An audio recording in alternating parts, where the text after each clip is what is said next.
Hi നമസ്കാരം. വാസ്തുവിദ്യയുടെ മറ്റൊരു അധ്യായത്തിലേക്ക് വീണ്ടും സ്വാഗതം.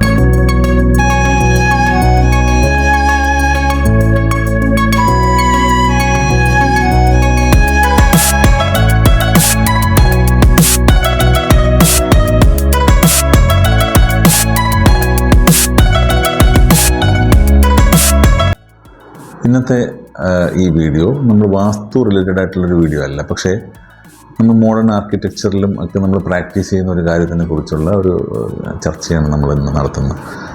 Minimalistic homes. പലരും പറയുന്നുണ്ട് നമ്മുടെ മിനിമലിസ്റ്റിക് ഹോം, അതിൻ്റെ ഡിസൈൻ മിനിമലിസ്റ്റിക് ആയിരിക്കണം, അല്ലെങ്കിൽ മിനിമലിസ്റ്റിക് ഹോം ആയിരിക്കണം എന്നൊക്കെ പറയും. എന്താണ് ഈ മിനിമലിസ്റ്റിക് ഹോം എന്ന് പറയുന്നത്?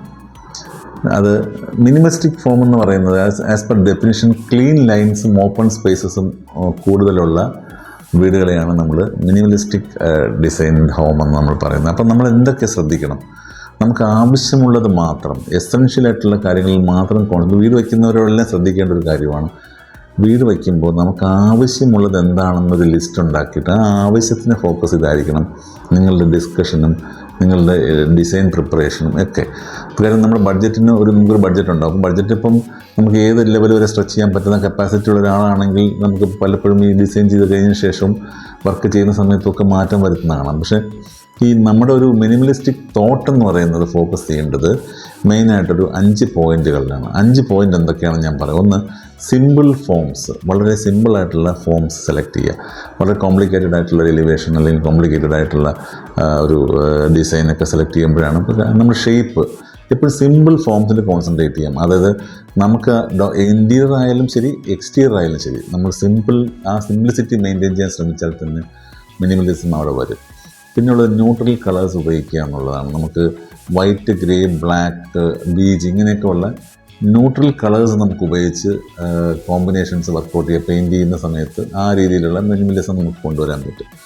പിന്നെ വന്നു കഴിഞ്ഞാൽ ന്യൂട്രൽ കളേഴ്സ് കഴിഞ്ഞാൽ പിന്നെ മിനിമൽ ക്ലട്ടർ. അത് ശ്രദ്ധിക്കുക. മിനിമൽ ക്ലട്ടർ എന്ന് ഉദ്ദേശിക്കുന്നത്, ഞാൻ ഇടയ്ക്ക് ഈ വാസ്തുവിൻ്റെ ഒരു വീഡിയോ പറഞ്ഞു ഡീക്ലട്ടറിങ്ങിനെ പറ്റി സംസാരിച്ചു. ക്ലട്ടർ എന്ന് പറയുന്നത് സാധനങ്ങൾ കുമിഞ്ഞുകൂടി കിടക്കുന്ന ഒരവസ്ഥ.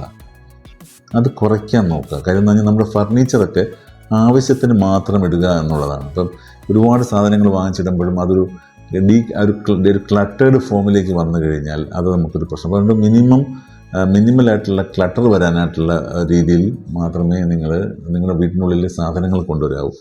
പിന്നെ നാച്ചുറൽ ലൈറ്റ് കൂടുതൽ കടക്കുന്ന രീതിയിൽ ഡിസൈനിന് കൊണ്ടുവരിക. നമുക്ക് ആവശ്യത്തിന് വിൻഡോയും വെന്റിലേഷൻസും കൊടുക്കുക. നാച്ചുറൽ ലൈറ്റ് അകത്തേക്ക് വരുന്ന രീതിയിൽ നമ്മൾ ചെയ്യുക. പിന്നെ നമ്മൾ മാക്സിമം ലിവിങ് സ്പേസ് ഒരു സ്പേഷ്യസ്നെസ് ഫീൽ ചെയ്യുന്ന രീതിയിൽ ഡിസൈൻ ചെയ്യാൻ നോക്കുക.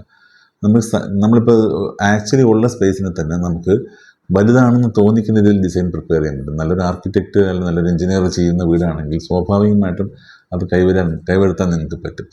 ഇത്തരം കാര്യങ്ങൾ കോൺസെൻട്രേറ്റ് ചെയ്ത് കഴിഞ്ഞാൽ വീടിൻ്റെ കോസ്റ്റും നിങ്ങൾക്ക് കൺട്രോൾ ചെയ്യാൻ പറ്റും. മിനിമലിസ്റ്റിക് ഫോമിലേക്ക് നിങ്ങൾ ഡിസൈൻസിനെ കൊണ്ടുവരിക.